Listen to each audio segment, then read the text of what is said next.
Qualcuno è già stato nel campo e ha raccolto tutti gli ortaggi e i cereali che c'erano. È andato via lasciando le rimanenze agli uccelli che si avventeranno per cibarsene. Alcune donne, circospette, mandano via corvi e passeri e si chinano per raccogliere tutto ciò che possono per riuscire a raccimolare un pasto per la propria famiglia, sotto un debole sole al tramonto. Rastrellare gli avanzi in un campo è un atteggiamento estremo che tradisce la povertà della civiltà contadina nell'epoca in cui fu dipinto il quadro, nel 1857. Le donne si chinano in silenzio e passo dopo passo raccolgono ciò che è rimasto dopo la mietitura, in contrasto con la scena che si svolge più in là dove alcuni uomini stanno sistemando l'abbondante carico appena raccolto. Le donne devono piegarsi continuamente in un'attività stancante ma necessaria per la sopravvivenza.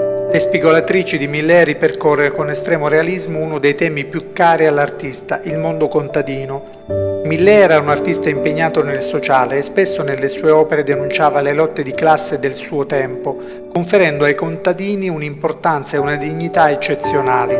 Raccontò la vita dei contadini con partecipazione emotiva, mettendo in luce la faticosa attività svolta nei campi in ogni fase e momento della giornata.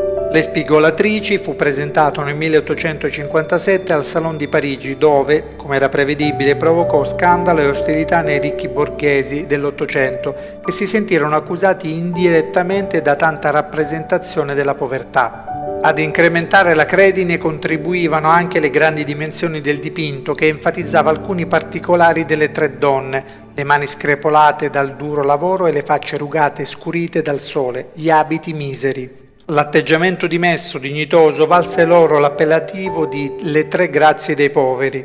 L'opera, nel perfetto stile del realismo, racconta una dimensione umana fino a quel momento poco indagata, il mondo rurale. Dopo aver incassato critiche e atteggiamenti astiosi, Millet vendette l'opera ad un inglese per 3.000 franchi.